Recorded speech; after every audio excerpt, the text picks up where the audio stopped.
What's up, my wizards? It's Deb from Mtg. We like magic, and Jeezy Creasy there are a bunch of Guilds of Ravnica spoilers today, so we don't have much time. Let's get right to it. Make sure, before we get to it, make sure you like and subscribe, do all the stuff, help my metrics, but enough of that. Let's talk about some cards. Well, first we got a few cards that got spoiled late last night, starting with Citywide Bust. This is 3 mana, 1, a white and a white for a sorcery. Destroy all creatures with toughness 4 or greater. Now, my first impression is that I'm not really sure if this is better or worse than Slaughter the Strong, but I do know that Slaughter the Strong saw no play. But maybe this has a chance of seeing some play.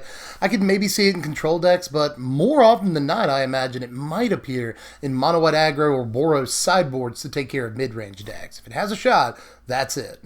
But let's get to risk factor. I actually like this more than I should. This is 3 mana, 2 and a red for an instant. Target opponent may have risk factor deal 4 damage to them.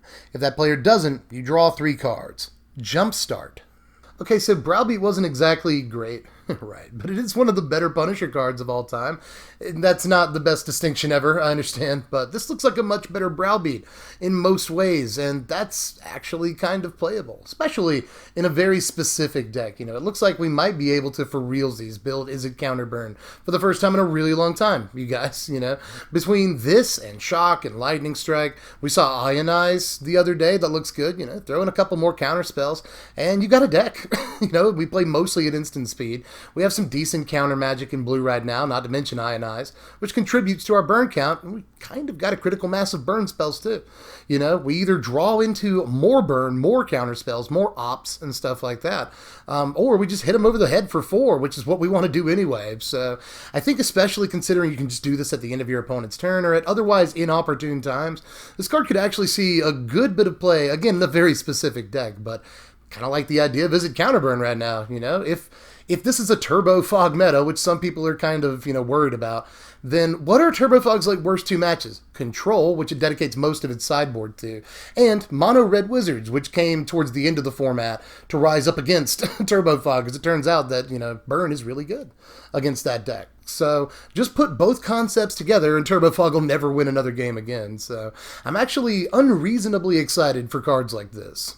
I haven't even touched on the fact that this card has Jumpstart, by the way. You know, being able to cast this twice in the same game actually seems really, really good. You're either going to hit him for 8, or you're probably very likely going to hit him for 4 and then draw 3 cards, especially depending on what you've done with your burn up to that point.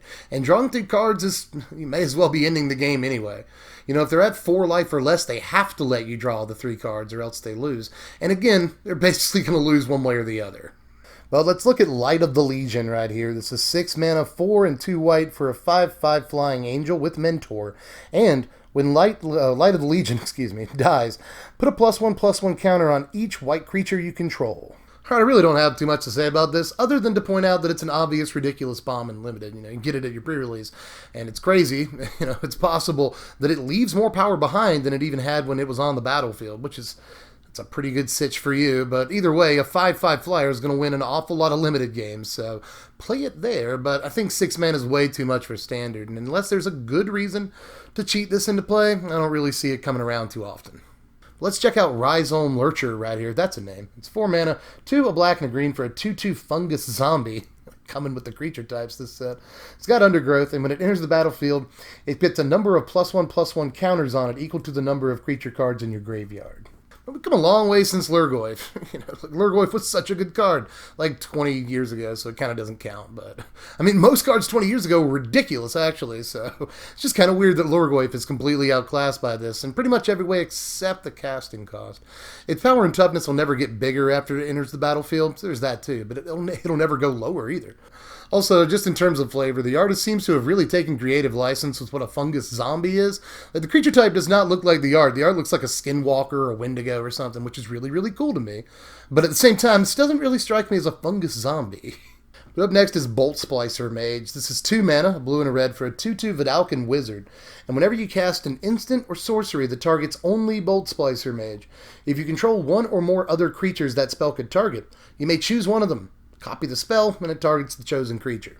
So like a mini Zada, kind of, this looks actually like super narrow to me. And I'm not sure that it actually ends up seeing much play, but there is some cool stuff you can do with it, especially given that it's got the right creature type. The wizard creature type actually looks like what makes this card the most playable to me. A deck's looking for another 2-drop if it can find one, another good 2-drop. And it could possibly play a few pump spells, and pump spells are very good. When you play them on this thing, because you basically get to, double up on your pump spell, and that's really, really sweet. With Run Amok, or even just, Maximize Velocity, the new 1-red thing, that gives the creature +1/+1 in haste and has Jumpstart. So that could be very decent, actually. But in the end, I'm not really sure it's going to be worth it. Again, the card is very, very narrow, but if you've got enough pump spells in your deck, card actually might be good for the Wizards deck. And, the deck wants to play pump spells in some ways. It's got Odalise, obviously. So, yeah, maybe. There's a slight chance it sees some amount of play, but I guess the only other thing I want to say about the card is that the name is kind of incongruous. It's got a little bit of a misnomer. It's Bolt Splicer Mage, but you'll never actually splice a bolt with it. Bothers me. But let's look at the text wall that is Mnemonic Betrayal. This is 3 mana, 1 a black and a blue for a sorcery. Exile all cards from all opponents' graveyards. All opponents' graveyards. You may cast those cards this turn, and you may spend mana or mana of any type to cast those spells. At the beginning of the next end step, if any of those cards remain exiled, return them to their owners' graveyards and exile Mnemonic Betrayal. Okay, so maybe this sees some standard sideboard play in like blue-black or Esper control or something like that. I could see, actually resolving this against another control deck actually kind of being ridiculous, but I don't really think it's destined to see too much standard play, although maybe. I'm not gonna count it out. Obviously a Yawgmoth's Will for your opponent's graveyard is pretty ridiculous. But you can't necessarily count on them having anything specific in the graveyard. So again, it's kind of hard to exploit this, depending on what you're playing against. So you can never guarantee that it's going to give you the value that you want in the main deck. That said, this is a ridiculous commander card, isn't it, guys? Like I don't play all the commander in the world. I'm kind of the standard dude, but I still think this kind of has the jib. This has the cut of the jib of a card that's actually kind of ludicrous. And especially in a multiplayer format where you get access to everybody's graveyards, and in a format where decks are known to be able to create just like crazy amounts of mana depending on what they're trying to do. So, just saying, this is another thing that looks like it's going to be a real hit with commander players. Again, Yawgmoth's Will for everyone's graveyard. I can't even put that into words. That's nuts. But let's look at Electrostatic Field here. This is 2 mana, 1 and a red for a 0/4 wall with Defender. And whenever you cast an instant or sorcery spell, Electrostatic Field deals 1 damage to each opponent. Neat. I actually kind of like it. This can block for you, extend the game. And that's awesome. And for every instant or sorcery that you play, obviously, you get an extra point of burn. That's actually really good. Shock deals 3, Lightning Strike deals 4, effectively to the opponent. That's really good. Ionize suddenly deals 3. Browbeat, or the new Browbeat, that suddenly does 5 if they choose to. Really, it does 1 and draw 3 cards, or 5 damage to them. So just, I don't know, man. I don't think this is going to see too much standard play, but this is a budget Magic channel in a lot of ways. That's sort of what brought us to the dance in the first place, was budget decks. So this is definitely going in one of the, you will be seeing this card over the course of the season, because I'm actually kind of excited about it, Just, again, in a deck with a bunch of ops, Chart Course, Lightning Strike, Shock, Burn, draw cards, and stuff like that. This is actually a great way to deal an extra, 4 or 5 damage sometimes over the course of a game. And in multiples, it looks absolutely just like balls out. So I'm actually kind of more excited about this than I should be. Just as a budget player, this looks great. But let's have a look at Experimental Frenzy. This is 4 mana, 3 and a red for an enchantment. You may look at the top card of your library anytime. You may play the top card of your library, but you can't play cards from your hand. You can pay 3 and a red to destroy Experimental Frenzy and get it out of there. I actually really like this card. Me and my wife had an extensive conversation about this card before I came on camera, and she doesn't even play Magic, so it's just like a really weird card, and it's intriguing. And even people that don't play Magic and have just played card games and stuff can understand that this is a really, really weird effect. You don't have to play Magic to, understand what this card is trying to do and how weird it is. And there's just a lot to say about it. I really like the idea of brewing with this, and yeah, it's a flavor text pun. Most people are talking more about the flavor text than the actual function of the card, but the function of the card is really, really neat, and it can do a lot of cool stuff for you. All right, the idea here basically is, yeah, you can't play cards out of your hand, but you can play cards from the top of your library. So you could theoretically play like a card from the top of your library, and then play the next card from the top of your library, and then play a land from the top of your library, and then if you still have mana left over, play another card from the top of your library. So it's like, it seems really good. Like in that, in that imaginary turn sequence, yes, it's very hypothetical. You've just effectively drawn 5 cards that turn because you still draw your card for the turn if this is out. And even if you just, play a land off of it and then play a card off of it, then you've still drawn 3 cards that turn. Yeah, you can't play the cards in your hand, but eventually you can just get rid of this and suddenly unlock your hand, all the cards that you've drawn in that time frame. So I actually like a little bit about this, especially in decks that are relatively low on the curve. If you have nothing in your deck that costs more than this, and you just have a bunch of 1 and 2 cost cards, and it's very easy to imagine a place, or, a board state or a game state, where you can get, easy 3 cards off of this a turn. So that seems like really good gas in the late game for an aggro deck or something. I like a lot of what this card is trying to do, but it is a little bit dangerous. You just play it once you don't have any cards in your hand anyway, or you just have a bunch of garbage in your hand. So, I don't know, man. I actually think the card has a chance. A 4-mana almost do-nothing enchantment is not necessarily very playable looking, but just with the way this allows you to break the game, it's fine to me, so we'll try it out. But let's look at Flower and Flourish. Flower is 1 hybrid Selesnya mana, so either a green or a white mana to cast this. For a sorcery, search your library for a basic forest or plains card, reveal it, put it into your hand, then shuffle your library. Flourish costs 6 mana, 4 a green and a white for a sorcery. Creatures you control get +2/+2 until end of turn. Now, this is actually one of my favorite cards of the entire day so far, Flower and Flourish is kind of a good enough card by itself. I know that it looks like a worse Lay of the Land, but the last time we had a form of Lay of the Land in Standard, it got banned, so there's that, This is nowhere near as good. Nowhere near, but this still allows green decks to go get a forest or a plains if they're in Selesnya. No matter what color of mana you start the game with, you can get the other color of mana if you want it, or you can get the second color of the same mana you already have. That makes it easier to cast a Jade Light on turn 2, or on turn 3. Or maybe cast, History of Benalia on turn 3 more consistently.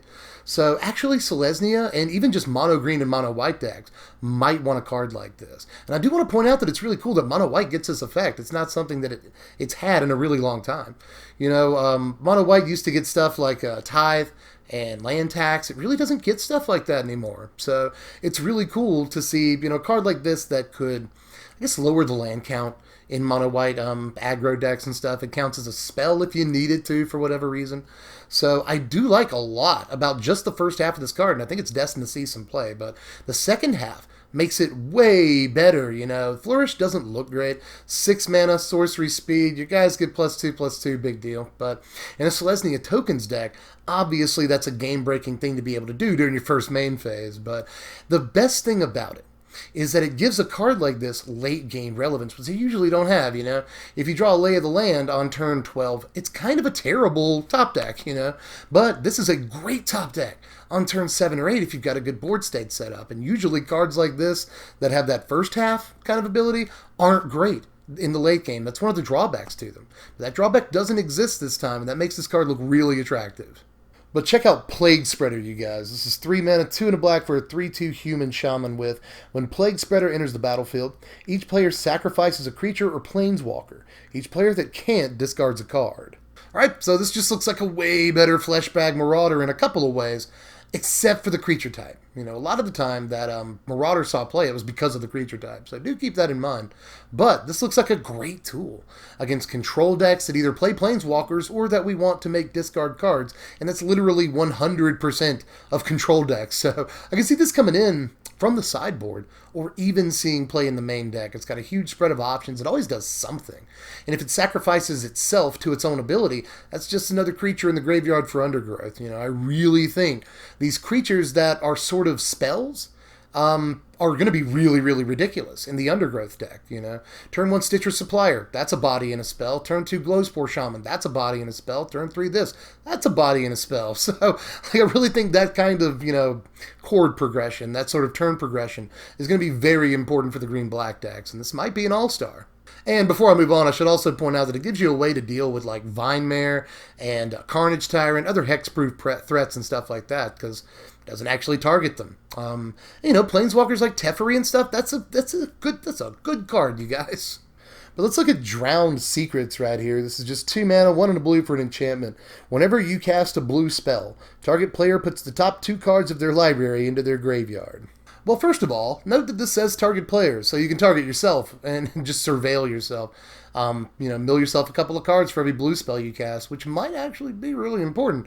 In like a combo deck, you could easily see this being a combo piece, but it, pulls double duty. I like that versatile card because this could also go in mill decks. That obviously mill decks play blue spells. So being able to mill your opponent by a couple every time you cast one of them is actually kind of cool, I imagine some kind of weird interplay in this format between mill decks that are actually both made a thing and combated in a lot of ways by undergrowth decks, or Gorgari decks or whatever, Sultai or Surveil decks. Any deck of that ilk, any deck that's looking to dump cards into its graveyard. The mill deck is giving it advantage, yes, by dumping cards into its graveyard for it. But the deck is also kind of doing mill a favor by dumping a bunch of cards into its graveyard from the top of its library. So it's giving mill a boost, mill's giving it a boost, and I kind of like the way those two things work together, the push-pull, the tension between those two kinds of decks. So, mill already has a couple of cards, Psychic Corrosion, Patient Rebuilding. I think we might actually be able to do this, and again, it might be an interesting dynamic to have those two decks play against each other in this format. But here's Dawn of Hope right here. This is 2 mana, 1 and a white for an enchantment. Whenever you gain life, you may pay 2 mana. If you do, draw a card. Pay 3 and a white, create a 1/1 white soldier creature token with lifelink. A lot of 1/1 white dudes with lifelink in this limited environment, just in this set at large, And by the way, in Limited, this card looks really, really good. I'm not sure how often you'll be gaining life off of other cards, but obviously this card can gain life off of the tokens it creates. So that's pretty sweet. It creates tokens, put a little bit more mana into it, and it draws you cards. In that way, the card is very mana intensive. 4 mana to create a token, 2 mana to draw a card is kind of a lot.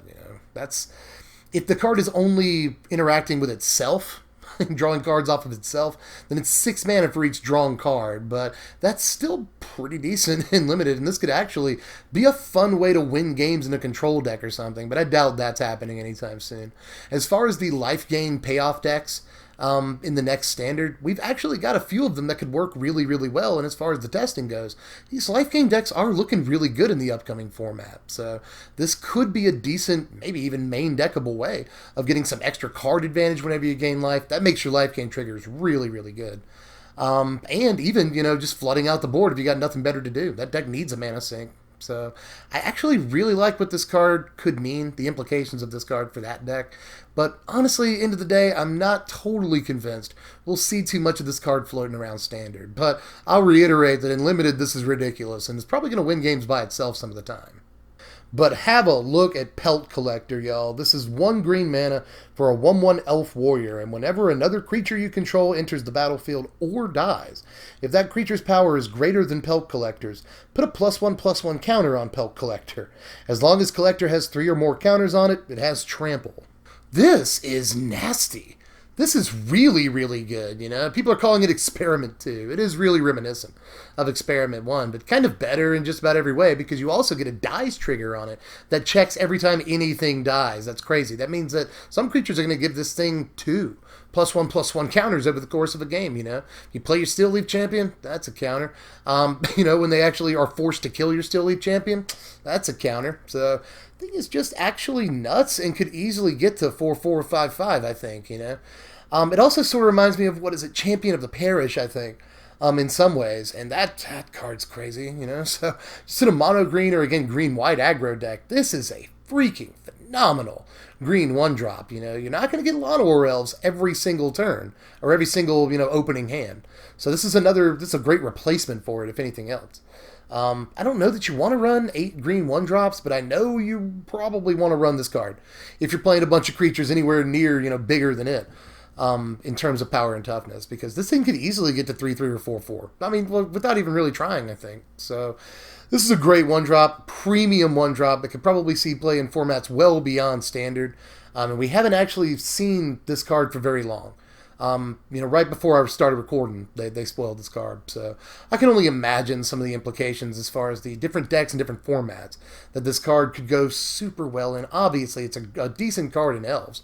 So I like a lot about it, you guys. We've been looking for premium 1-drops in this set to replace some of the good and not quite premium 1-drops that are rotating. And I think this is in some ways better than almost any 1-drop that we have that's rotating. This is really, really good looking to me. But let's finish it off with Tajic, Legion's Edge right here. This is 3 mana, 1, a red, and a white for a 3/2 legendary human soldier with haste and mentor. And prevent all non-combat damage that would be dealt to other creatures you control. And you can pay a red and a white to give it first strike until end of turn. Pretty sure this is nuts in standard. If you're looking for, I guess, a replacement for like On-Crop Crasher, this is a good one. And a good reason to play Boros aggro, which up to now we hadn't really seen too many great reasons to play a Boros aggro deck, but darned if this isn't one. This card looks freaking ridiculous in some ways. It immediately has impact on the board. If they can't kill it like literally right away, or if you hit them, if you get it down while they're tapped out or something early on in the game, then this immediately has impact on the board, not only with the haste, but also with the mentor trigger. A 3-power creature with mentor. It's actually a really nice thing to have lurking around. Plus, the ability in subsequent turns to pump it and give it, well, not pump it, but give it first strike is actually going to be very, very, very relevant in a lot of cases. So I like a lot about this card, and I haven't even talked about the clause on it that basically makes all your creatures burn resistant, fire retardant, it makes all your creatures, I guess it hoses them down, we'll say.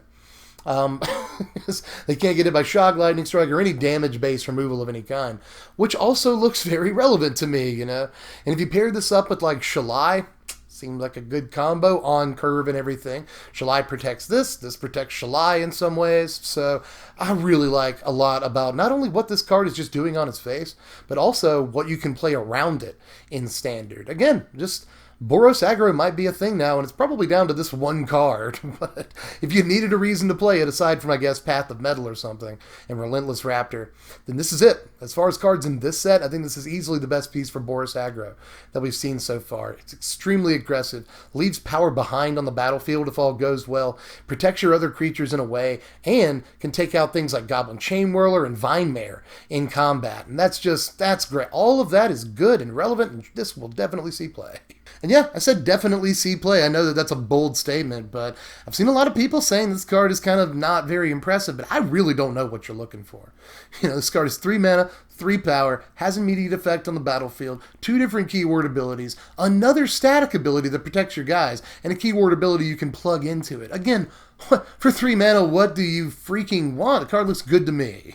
But up to now, let me calm down. That's all of the spoilers for today, at least. But if they do any while I'm editing, I'll try and hop back on the mic and get in there, shoehorn in the rest of the day's spoilers while I'm doing that. So we'll see. Editing Dev will let you know. But either way, that's all I've got for now from this morning and this afternoon. So with that said, help me out. Do all the YouTube stuff. Like the video, share the video, subscribe if you haven't done it yet. We're almost done with the spoilers, but not quite. So you want to make sure you get all those. Plus all the upcoming deck techs. Do it. Also, click the first link in the description if you got time. That'll take you over to my sponsors at TCG Player. They're good to you, boy. And they're good to you, too, actually. This is the lowest price place you'll find on the entire interwebs to pre-order booster boxes of this product. Sealed Guilds of Ravnica boxes right now about $91 to $92 on their website, which is a steal. That is an actual great deal, because these boxes are going to be at least $100 MSRP when they come out. So pre-ordering for $90, you probably want to do that if you got the Skrill. So check out the link in the description. Helps your boy out when you do so. Then do all the other stuff, But until then, just let me know how you feel about all these in the comments section. What did I get wrong? What did I get right? What did I miss? What kind of crazy interaction is going to change standard or modern forever? And it just went completely over my head. Get at me in the comment sections down there, and I'll guess I'm done for this one. Tapped out for now, but I guess I'll catch you cats later. I'm Dev from the place. Thanks for watching, my wizards. Spread love and be kind.